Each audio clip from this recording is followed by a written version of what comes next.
요한복음 16장 6절에서 15절 말씀을 통해서 성령이 함께하는 삶이라는 제목으로 함께 말씀을 나누고자 합니다. 이러한 글을 봤습니다. 캐나다 소년 제리코는 자폐증을 앓고 있는데 나이가 9살이지만 지적 수준이 4살 정도입니다. 더욱 음식을 씹고 삼키는 것을 힘들어하는 심각한 섭식 장애도 앓고 있습니다. 자폐를 가진 아이들은 특정한 감각을 매우 싫어하거나 반대로 지나치게 집착하기도 합니다. 제리코는 음료를 마시는 것을 크게 문제없어 하는데 음식을 씹고 삼키는 것을 아주 싫어했습니다. 그래서 3주일이나 아무것도 먹지 않은 적도 있다고 합니다. 다행히 제리코가 유일하게 먹은 음식이 있었는데 바로 유기농 메이플 시나몬 와플이었습니다. 엄마는 이 와플과 직접 만든 채소 그리고 과일 스무디로 이 아이의 영양을 유지하려고 했습니다. 그런데 문제가 발생을 합니다. 무엇이냐? 바로 이 와플이 단종이 되고 맙니다. 당황한 엄마는 와플 재고를 구하기 위해서 SNS에 도움을 요청을 하기 시작합니다. 얼마 지나지 않아 뜻밖의 소식이 들려왔는데 그게 무엇이냐? 와플을 팔았던 과자 업체가 네이처 패스가 집에 와플을 만들어 먹을 수 있는 레시피와 와플 재료를 집으로 보내준 것입니다.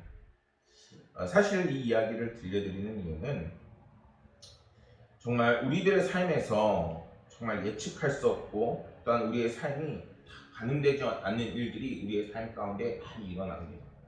그런데 더 은혜로운 것은 주님을 믿는 성도들에게 정말 내가 얘기하지 않았지만 하나님께서 인도하시는 놀랍고 크신 은혜를 우리가 맛볼 때가 많다는 것입니다. 제 이야기만 해도 솔직히 그렇습니다. 제가 소심하고 그리고 또 많이 미리 겁을 내고 제 계산대로 살아갈 때가 많은데 실제로 그런 일들이 별로 안 일어나더라고요. 왜냐? 우리 모든 사랑하는 성도들이 저를 위해서 또 기도해주고 또 부모님의 기도가 있고 그리고 많은 사람들이 함께 기도해주니까 제가 예상했던 것보다 그리고 내가 계획했던 것보다 하나님께서 우리의 삶을 이끌어 가시는 놀랍고 크신 은혜가 저희들의 삶 가운데 예비가 되어 있는 것입니다. 그러한 삶이 바로 성령님께서 함께 하시고 역사하시는 삶입니다. 모든 성도님들에게 하나님께서 주시는 은혜가 늘 삶 가운데 가득하기를 소망합니다. 오늘 말씀에서는 주님께서 자신의 십자가 구속 사건이 가까이 왔음을 아시고 제자들에게 먼저 자신의 죽음을 예고하셨습니다. 이 이야기를 들은 제자들은 마음의 근심이 가득했습니다. 주님은 이런 제자들의 상태를 아시고 그리고 제자들에게 오늘 말씀을 주고 계십니다. 그렇다면 제자들의 마음 상태는 어땠을까요? 3년 반 동안 늘 함께했던 스승을 잃게 된다는 사실, 그리고 어려움 속에 있는 자기 민족을 구원해줄 구원자가 그냥 죽는다는 사실, 그리고 민족 해방에 대한 소망이 사라졌기 때문에 제자들의 마음속은 평안과 기쁨은 사라지고 진심과 슬픔이 가득했음을 오늘 성경에서는 말씀하고 있습니다. 또한 그들은 전적으로 예수님께 모든 것을 의지하고 있는 상황이었습니다. 그분이 없다면 제자들이 어디로 가야 하는지 무엇을 해야 하는지 전혀 모르는 상황이었던 것이죠.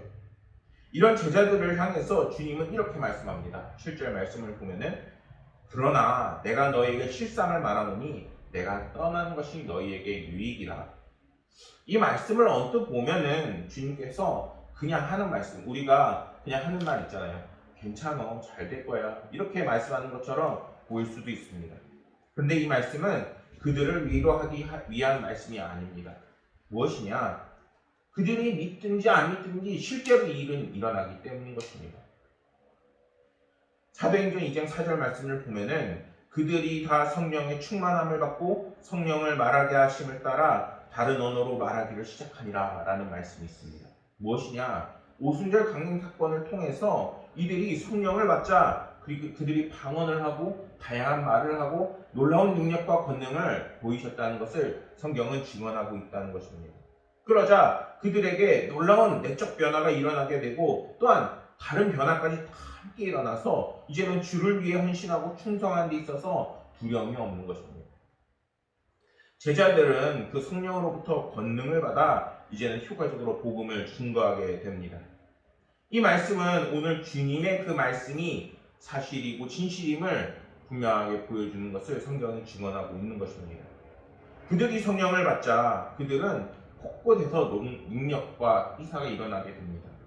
베드로 3장 6절 말씀을 보면은 베드로가 이르되 은과 금은 내게 없거니와 내게 있는 것은 내게 주노니 나사렛 예수의 이름으로 일어나 걸으라 이렇게 말씀하시자 이제는 안진뱅이고 그리고 성전 앞에서 정말 힘들어하고 구걸하고 먹던 삶이 이제는 일어나게 되는 것입니다.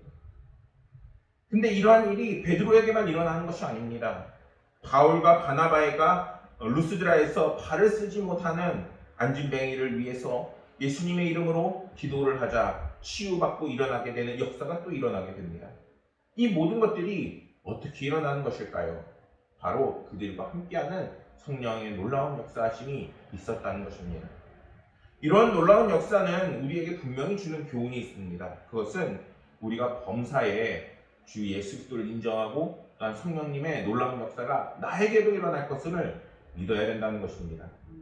그럴 때 하나님께서는 오늘 말씀에서 말하고 있는 제자들과 늘 함께 하시고 동행하신 것처럼 그리고 사도들에게 그 능력을 부어주신 것처럼 오순절 성령 강림 사건이 정말 오늘날 예수 그리스도를 믿고 나아가는 성도들에게도 일어날 것이라는 것입니다. 모든 성도님들이 이제는 근심의 연속이고 문제의 연속인 오늘날에 있어서 정말 예수 그리스도를 통하여서 그 탈출구를 찾으시고 힘과 권능을 받으시길 소망합니다. 8절부터 11절 말씀까지를 보면은 주님은 성령님께서 어떻게 역사하시는지를 말씀하십니다. 8절 말씀을 보면은 주님은 성령님께서 오셔서 가장 먼저 세상을 청량하실 것이라 라고 말씀합니다. 성령이 세상을 청량하신다는 이 말씀은 세상을 꾸짖어서 죄를 깨닫게 하신다는 것입니다. 즉 성령님께서는 세상의 죄를 드러나게 하시고 그리고 정죄하시고 그리고 죄와 의와 심판에 대해서 깨닫게 하시고 올바른 길로 가게 하시는 분이시라는 것입니다. 이 말씀에서 우리와 관계된 중요한 교훈이 있는데 그것은 세상과 타협하는 일이 성도에게 위험하다는 것입니다. 주님을 구주로 믿어서 구원함을 얻은 성도는 이제는 성령님과 함께하는 삶을 살 수 있습니다. 그래서 성도들은 세상과 관계된 이제는 그 모든 것들을 이제는 그 믿음이 생기기 이전과는 달라야 합니다. 세상에 속한 자들은 이제는 세상에 있는 속물적이고 깨끗하지 못한 것들을 찾기를 즐겨야 합니다. 그런데 우리는 주님께 속한 자들로서 이제는 이것들을 멀리하고 성령님께서 책망하시는 이 세상에 있는 것들을 이제는 그것과 다르게 성령님께서 기뻐하시고 하나님께서 말씀하시는 그 말씀을 지켜나가는 삶이 되어야 하는 것입니다. 우리가 세상과 가까워질수록 하나님과 멀어짐을 잊지 말아야 합니다. 9절 말씀을 보면은 주님께서 세상에 책망받게 되는 그 이유를 죄 때문이라고 분명하게 말씀하십니다. 그 죄는 우리가 알고 있는 예를 들면은 법을 어긴다거나 아니면 뭔가를 잘못한다거나 그런 것이 아니라 정말 예수님을 믿지 않는 것이 큰 죄라고 지금 말씀하고 계십니다. 주님은 예수님을 믿지 않는 것이야말로 어떤 죄보다 심각한 죄라고 말씀하고 계시는데 왜냐하면은 하나님께서 예수님을 이 세상에 보내신 것은 우리의 죄를 용서하기 위해서 정말 자기의 사랑하는 아들 독생자 예수 그리스도를 보내셨기 때문인 것입니다. 그래서 이제는 그러한 특별한 은혜를 통해서 이제는 우리가 구원을 받고 거룩한 하나님의 자녀가 될 수 있는데 그 마지막 기회마저도 우리는 차버리게 되는 것입니다. 그랬을 때 우리에게 남는 것은 결국 하나님의 무섭고 그리고 또한 결국에는 우리가 갈 수밖에 없는 심판밖에 없게 되는 것입니다. 그래서 예수님은 마지막까지 거부하는 사람들에게 더 이상 기회를 주지 않고 이제 심판이 있을 거라 말씀하고 계신 것입니다. 이것이 책망이요 성령님께서 깨닫게 하시는 것입니다. 이 세상의 죄는 정말 무섭고 그리고 두려운 것인데 사람들은 그것에 대해서 잘 모르고 무감각하게 살아가고 있습니다. 자기의 죄를 깨닫기 때문에 우리는 이제는 회개하고 거룩하고 주님을 찾을 수 있는 것인데 정말 주님께서는 우리가 그러한 삶을 살 수 있도록 무엇을 보내주시느냐? 성령님을 보내주시는 것입니다. 10절 말씀을 보면은 주님은 이제 의에 대해서 말씀하십니다. 이 의는 사람들이 흔히 생각하는 예를 들면은 상식 또는 그리고 도리, 도덕 이런 규범을 이야기하는 것이 아닙니다. 주님께서 이것을 말씀하시는 것은 오히려 주님과 관계된 것을 말씀하고 있는 것입니다. 그 기준이 예수 그리스도입니다. 예수님은 유죄 판정을 받고 결국 십자가에 달려 돌아가시게 됩니다. 그리고 사람들은 그러한 예수님을 하나님께서 저주를 하셔서 예수를 죽였다라고 생각하는 사람들도 있습니다. 새로운 종교 운동을 일으켰다가 유대인들과 힘겨루기 위해서 실패한 지도자라고 생각하기도 합니다. 그런데 예수님께서는 무엇을 하셨느냐? 죽으셨다가 다시 살아나셨습니다. 그리고 또 무엇을 하셨느냐? 이제는 우리를 다시 한번 축복하시고 하늘로 올라가셨습니다. 그리고 무엇이 일어나느냐? 그분이 늘 함께 하시겠다 말씀하시면서 우리에게 성령을 보내셨습니다. 죄 있는 자는 다시 살아난다 할지라도 결코 하나님께로 갈 수가 없습니다. 하나님께서 하늘로 올라가셨다는 것은 주님께서 아무 죄가 없으시고 또한 그분이 거룩하시고 또한 하나님의 아들이심을 분명하게 증언하는 것입니다. 예수님의 죽음은 이제는 우리의 의를 이루기 위해서 우리에게 보여주시는 사건인 것입니다. 그분은 우리를 위해서 무엇이 됐느냐? 화목제물이 되우신 것입니다. 세상에 오셨고 자신의 몸을 제물로 바치셔서 우리의 죄악을 용서하신 것입니다. 성령님께서 이러한 예수님께 의로운 분이라는 사실과 그리고 사람들이 이 예수님을 통해서 이제는 우리가 그것을 힘입어 우리 역시 예수 그리스도를 닮아나가는 삶이 되어야 된다는 그 의의를 우리에게 가르치신 것이 누구냐? 바로 성령님이시라는 것입니다. 사람들에게 이것을 이야기하면은 전혀 믿지 않아요. 사람들은 오히려 이런 지금의 이 복음들을 거부하고 또한 미친 사람 소리로 치부하는 사람들이 굉장히 많습니다. 그런데 이것을 믿게 하신 것이 누구냐? 그 안에 성령이 들어가셔야 한다는 것입니다. 주님의 의가 우리 가운데 있을 때에 나의 삶의 행동이 변화가 되어지는 것이고 기준이 예수 그리스도가 되는 것입니다. 성령님께서 이러한 사실을 이제는 주를 모르는 사람들에게 꾸짖으시고 이제는 생각을 바로 잡아주실 것입니다. 우리는 그것을 위해서 함께 중보기도 할 수 있어야 하고 주님의 놀라운 역사가 나의 삶에도 일어나기를 간절히 사모해야겠습니다. 11절 말씀에서는 성령님께서 심판에 대해서도 분명하게 말씀하십니다. 이것을 잘못된 생각을 꾸짖어주시고 바로 잡아주신다고 말씀합니다. 여기서 심판은 이 세상의 임금인 사단과도 연관이 있습니다.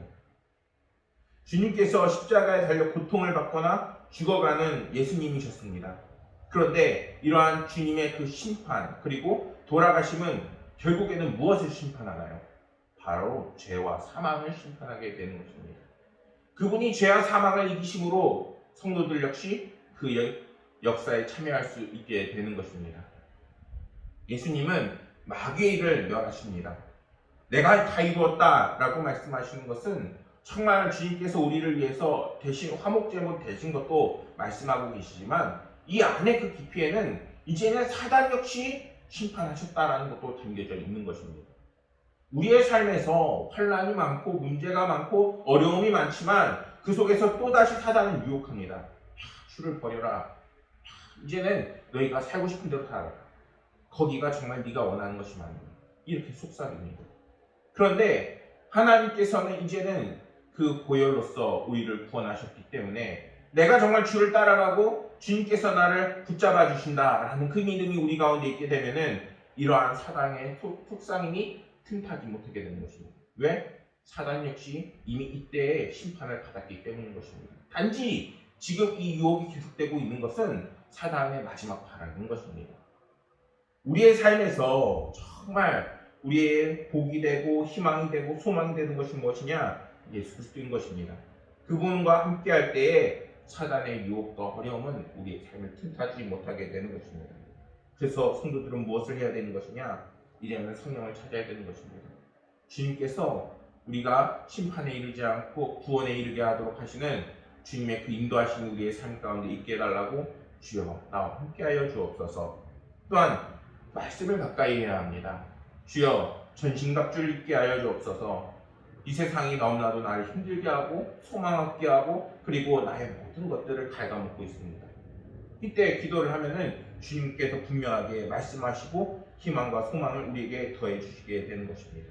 이러한 놀라운 은혜가 여러분들의 삶 가운데 늘 함께하기를 소망합니다. 사실 제가 제 개인적인 얘기를 말씀을 이제 많이 안 해요. 근데 또 다른 분들의 이야기도 사실 강대상에서 많이 이야기하지 않습니다. 왜냐하면은 생각보다 성도님들이 그걸 싫어하세요. 또 저 역시 제 인생이 뭔가 특별한 것이 없다고 생각을 합니다. 그런데 저한테 이러한 일이 있습니다. 다른 것이 특별한 것이 아니라 정말 일상생활에서 주님께서 함께 하시고 그리고 나를 위로하시고 그리고 힘과 능력을 주셨던 것들을 많이 생각하게 됩니다. 한 번은 제가 콜센터에 다닌 적이 있습니다. 이제 일을 한 거죠. 저는 사실 거기에 정직원이 될 줄 알았어요. 왜냐하면은 거기에서 이제 일을 열심히 하다 보니까 저를 간부도 삼고 싶다 이렇게 넌지시 이야기를 하더라고요. 그런데 제가 그것에서 3개월 못 버텼어요. 왜냐하면은 이 콜센터에서 이야기를 듣고 있는데 이게 도저히 사람들이 억울해서 가수면을 할 데가 없으니까 콜센터 직원한테도 이야기를 하더라고요. 그렇게 되다 보니까 계속 감정이 이입이 되는 거예요. 이야기를 듣다 보니까 교육국 콜센터도 이제 사업을 하는 거잖아요. 그러니까 거기에 할당량을 채워야 되는데 매번 이 할당량이 채워지지가 않는 거예요. 그리고 사람들의 이야기를 너무 많이 듣게 되다 보니까 감정이 막 메마릅니다. 그 사람들을 위로하기도 하고 또한 이야기도 들어주고 또한 공감도 했는데 정작 내 삶에 내 이야기가 없는 거예요. 너무나도 힘들고 어려운데 이동할 때 지하철에서 주님께 기도합니다. 주님, 오늘은 사람들과 어떤 이야기를 할까요? 주님, 제가 정말 어떻게 주님의 그런 그리스도인으로서 선한 영향력을 끼칠 수 있을까요? 그러니까 주님께서 성경을 보게 하시더라고요. 그러면 그때 어떻게 되느냐? 성령님께서 그때그때 말씀을 주시고 또한 그 은혜가 이제는 하루를 함께하는 놀라운 은혜가 제 속에 있습니다. 성령님은 우리 가운데 분명하게 역사하시고 또한 강력하게 우리의 삶을 위로하십니다. 중요한 것은 우리가 그러한 성령님을 붙잡고 나아가는 어떤 상황이 그리고 우리의 삶이 되어야 하는 것입니다. 겨자씨의 시선고정이라는 글을 보게 되었습니다. 치타는 110km 전후로 속도를 띱니다. 이렇게 빠른 속도로 뛰면서 먹잇감을 찾는 능력도 굉장히 탁월합니다. 뛰는 치타를 유심히 보면은 그 특징을 발견할 수 있게 되는데 몸의 모든 부분이 격렬하게 움직여도 막 전혀 움직이는 것 같지 않게 평탄하게 쫙 이렇게 달린다는 겁니다. 이게 어떻게 가능한 것인가 이렇게 치타를 살펴보니까 치타의 목뼈가 탁월하게 유연하다는 것입니다. 치타의 목뼈는 아무리 심하게 뛰어도 머리를 허공에 띄운 채 몸만 상하게 움직이는 특별한 구조를 가지고 있는 것입니다. 이러한 유연성 덕분에 치타는 먹잇감을 놓치지 않고 탁월하게 사냥을 합니다. 이 글을 쓴 사람이 우리들도 치타 같아야 된다고 이야기를 합니다. 교회의 본래 목적은 이제는 더욱더 주님께 고정하고 성령님을 바라보며 이제는 교회가 이제는 성령님을 통해서 그 힘과 능력을 얻어야 되는데 그것이 무엇으로 가능하느냐? 치타처럼 쭉 성령님을 바라보는 성령 충만의 역사를 기대해야 한다는 것입니다. 13절 말씀에서 주님은 오실 성령의 그 역할에 대해서 말씀하십니다. 여기서 주님이 말씀하시는 성령의 역할은 두 가지입니다. 하나는 성도들을 이제는 진리 가운데 거하게 하시는 겁니다. 그리고 다음에는 이제는 우리에게 장래의 일들을 말씀하십니다. 이는 성령님께서 우리가 하나님의 계획과 목적에 따라 적절하게 모든 준비를 할 수 있도록 하나님께서 도우신다는 것입니다. 하나님께서는 우리의 인생에 정말 친절한 안내자가 되어주십니다. 요즘 내비게이션이 참 발달이 잘 되어 있습니다. 내비게이션이 없으면 어디를 갈 수가 없어요.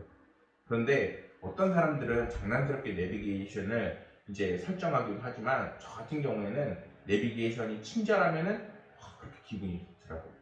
근데 우리의 삶에 내비게이션이 되어주시고 한없는 사랑을 부어주시는 분이 계시니 그분이 누구냐? 바로 성령님인 것입니다. 사랑하는 여러분, 이제는 성령님의 놀라운 역사하심이 여러분들 삶 가운데 가득 넘치기를 소망합니다. 그러한 성령님을 만나기 위해서는 이제는 찾아야 되는 것입니다. 어린아이처럼 찾아야 됩니다. 주님, 살아계시다면서요. 주님 함께 하시다면서요. 주님의 놀랍고 은혜로운 역사하심이 분명히 계심을 믿고 그리고 그것을 이제 찾는 여러분들이 되기를 소망합니다.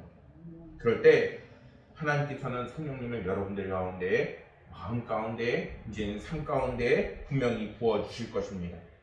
보혜사는 지난주에 이야기했던 대로 곁에 서시는이라는 원어를 가지고 있습니다. 그분은 언제나 우리의 곁에 서서 험한 세상 속에서 성도들과 함께 하실 도움이십니다. 그러한 성령 충만의 은혜를 이제는 간구하시고 또한 그것을 선물로 받으셔서 주님께서 늘 함께 하시는 놀라운 하나님의 은혜가 여러분의 삶 가운데 가득하시기를 소망하겠습니다. 기도하겠습니다. 주님, 오늘 성령님이 함께하는 삶에 대해서 말씀을 통해서 나누었습니다. 아버지 하나님께서 성도들의 삶을 늘 돌보시고 함께 하셔서 오늘날과 같이 힘들고 어려운 삶 속에서도 주님의 인도하심과 보호하심과 도우심이 늘 있게 하여 주옵소서. 아버지 하나님이시여, 우리의 힘으로는 감당이 되지 않는 것들이 우리의 삶에서 많이 일어납니다. 그러나 주님께서 지혜 주시고 능력 주시고 복음 안에 거하게 하시면은 새 힘과 새 능력을 이길 것을 믿습니다. 하나님께서 우리 성도들에게 큰 힘과 능력이 되실 것을 믿으며 모든 말씀 우리 구주 예수 그리스도의 이름으로